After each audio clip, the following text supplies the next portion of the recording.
In one of my recent videos where I talk about Title Update 2 and the player response, I asked the Monster Hunter community how you feel about the game at the moment. I asked for positives and negatives. Admittedly, there were a lot of negatives, but I think that's natural. People that dislike something tend to be more vocal than people that do like it. Trust me on that one, I've been seeing it. But for the most part, people did respond with genuine feedback that I'd like to talk about today. I've scrolled through and I've picked out a handful of comments that capture the sentiment that many other people felt. This is both positive and negative stuff. I'll be going through giving my own personal opinions. In the name of privacy, I am not showing any usernames or profile pictures. Alright, let's open with the first comment. And let me tell you, this one's a bit of a doozy. This individual said, they made both monsters hard, referring to Laggy and Steve, because people complain about difficulty in the first place. You Capcom apologizer. I wanted to open with this one just to set the stage. Just so you know the type of thing I've scrolled through. I mean, most of you have probably seen this type of stuff yourselves. But what this person is saying, we shouldn't be happy that Capcom have took player feedback and improved. And it makes me a Capcom apologizer because I am happy with the positive change we received. Now, if we strip this comment down to a non-biased thing and try to make the argument for him, the point that's being made here is that certain aspects of the game just aren't where they were supposed to be at launch. One of the most obvious examples I can give, and we'll touch on it a bit later, of course, is performance. The fact the game doesn't run is objectively bad. Now they're fixing it, which is very good, but maybe we shouldn't celebrate these changes when it's something that we as customers should be able to expect right off the box. However, in my opinion, difficulty doesn't follow this same logic to the exact letter. Difficulty is extremely arbitrary. It's subjective from player to player. Someone who's brand new is going to have a largely different experience compared to someone like myself who has played all of the most recent titles.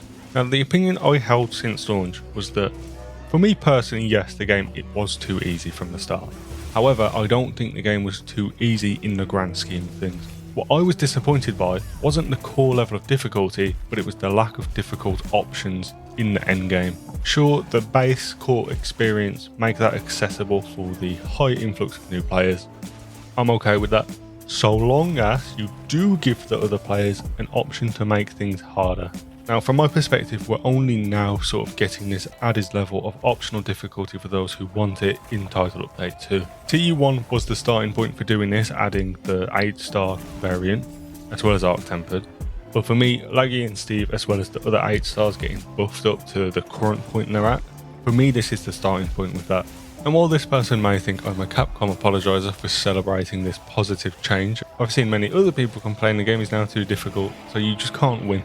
Anyway, let's move on to the next comment. So this comment was exactly what I love to see in my comment sections. There is a second half to this comment that touches on their sort of criticisms of the game at the moment, but these are things that we'll touch on a bit later on anyway, so I thought let's look at his positives. First off, a sentiment a lot of us feel is that while the game is deeply flawed, we're also having a ton of fun with it, and we hope to see it continue improving. This is exactly it.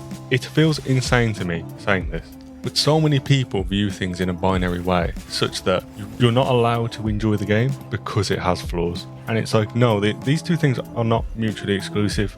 You can enjoy Monster Hunter Wilds while accepting it does have its flaws. And that's where I've been with since day one, since the beta. But I don't want to beat a dead horse with that, I've talked about it before. They go and say the new monsters, such as Mizu, Laggy and Steve, have been a lot of fun. Adding to the rotation of Gore and Arkveld has been great. And I think most people agree with this.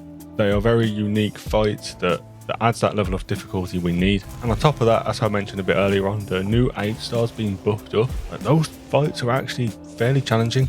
Like, you can't just run at the new 8 stars anymore unless you're a god gamer. You genuinely need to lock in. I've mentioned how weapons have been improved, and again, a subjective one from weapon to weapon, different people will feel different ways. But when we look at things overall, now I think about it, I don't think I've seen much complaint directed towards the weapons. There's a bit of disgruntledness towards the focus system and wounds, but in terms of raw weapon moveset, offset attacks, and all the different tweaks they've made, in the main, I think people are very happy with that. I made a video last week talking about the longsword, how it's changed and where it's going.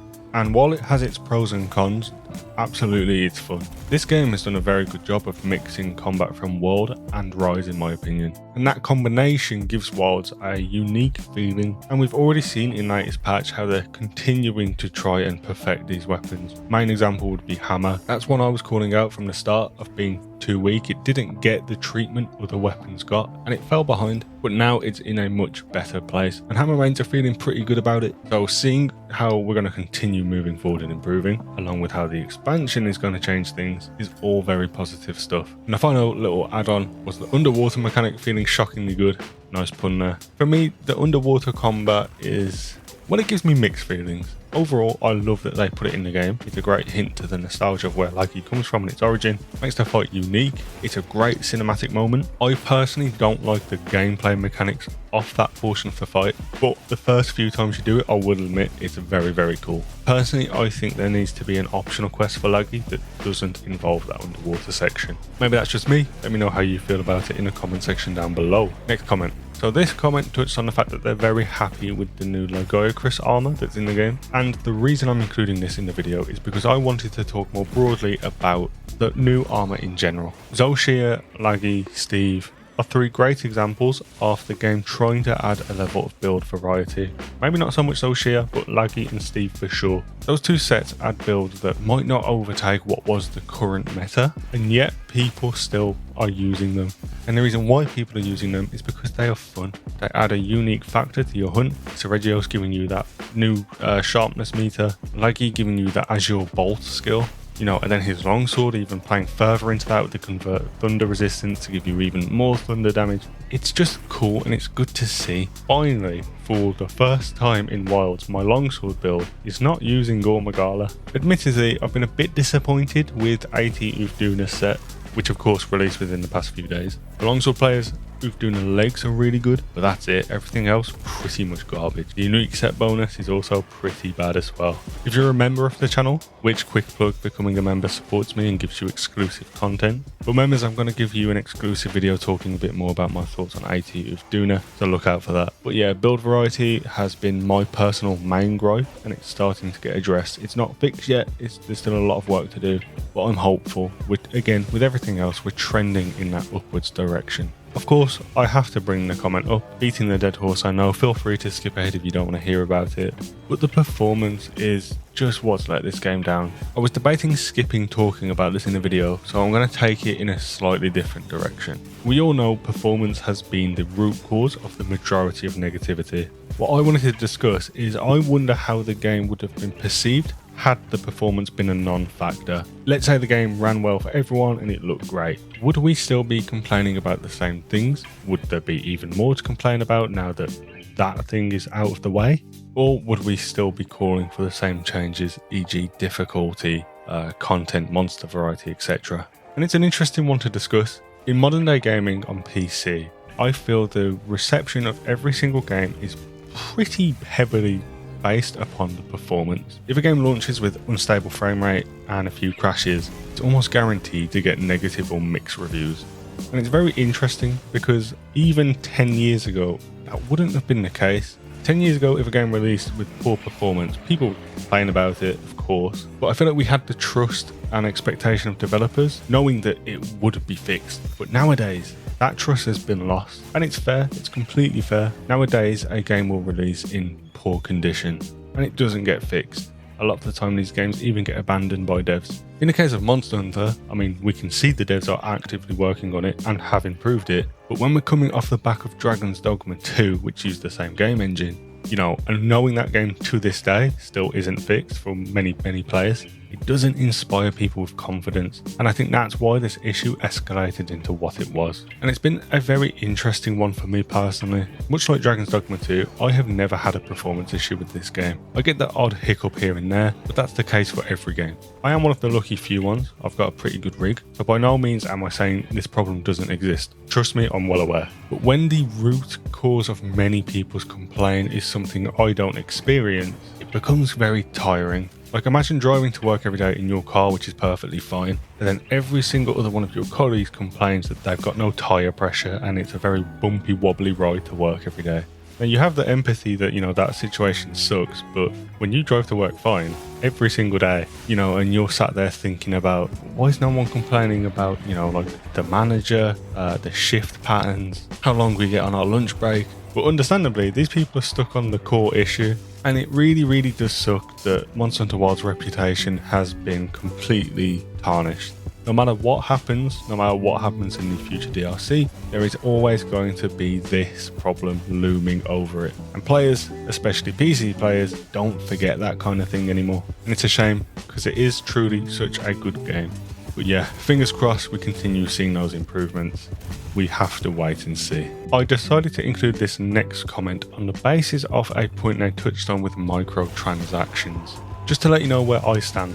In general, I'm not completely opposed to microtransactions, so long as they don't impact the quality of the core game. Monster Hunter Wilds includes a tremendous amount of cosmetic-based microtransactions, meaning things that alter your in-game appearance, the appearance of your Sacred, your Palico, or your Handler. Now, in other games, that can still be a big problem. A lot of the time what happens is the stuff you can buy looks objectively better than the stuff you can earn in-game. And that's a very frustrating thing. It really sucks knowing that you can go grind the hardest content in the game and you get a okay looking piece of armor, but then someone can spend $5 and get something that looks infinitely better.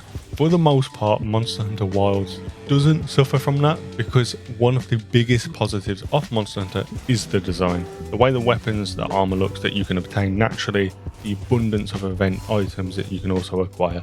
It's so good that I truly don't care about players buying the cosmetics we have available.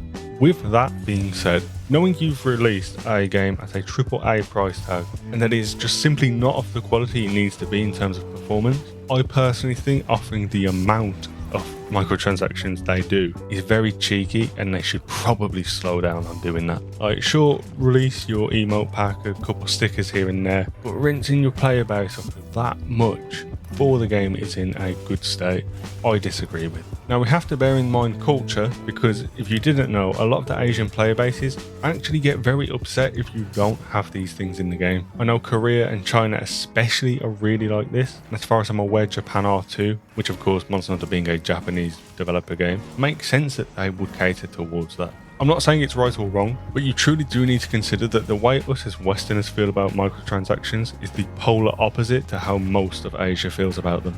I forget which game it was, but there was a Korean game, I believe, that got extremely negative reviews on the basis of it didn't have enough pay-to-win features. And here we're just talking about cosmetics, so I can only imagine how upset players are when they don't get their random charm or pendant. Yeah, always a contentious one. Maybe slow down on releasing them. And the final comment of the day. This person shares their concern with how many players come back to the game for content released in the title updates, play for a few hours, and then leave disappointed there's not enough content.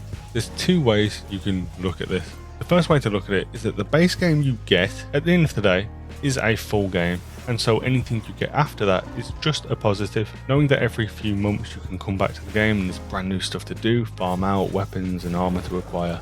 It's all very positive stuff, but on the contrary, the other point is that why not take a few extra months to create the game and release it with this abundance of content already in it.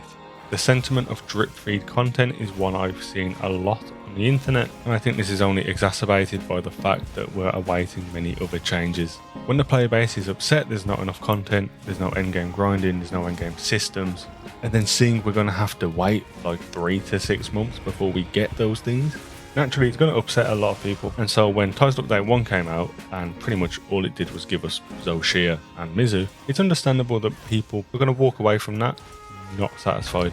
Now, the monsters we have been given in these title updates are great additions. I think the title update 1 and 2 fights are some of the best we have in the game by far. With that being said, and I've made this point clear, these updates are nothing that is going to change a player's mind. Someone that dislikes Monster Hunter Wilds is not going to have their mind changed by title update 1 or 2. In fact, I'd wager these people aren't going to be convinced until all the way at the end of the final title update. And by that point, I'm pretty hopeful there's going to be a lot of stuff for us as players to engage in. But yeah, at the minute, I feel like the title updates kind of add fuel to the fire for the upset players. But me, speaking personally, as someone that loves the game and enjoys it still, getting just extra content, I'll take it, I enjoy it. But yeah, I also made a full video discussing my thoughts on the title update system, which I'll add to the end screen now. That'll do for today. Hope you enjoyed. Please like and subscribe if you made it this far, and consider becoming a channel member. Thanks for watching.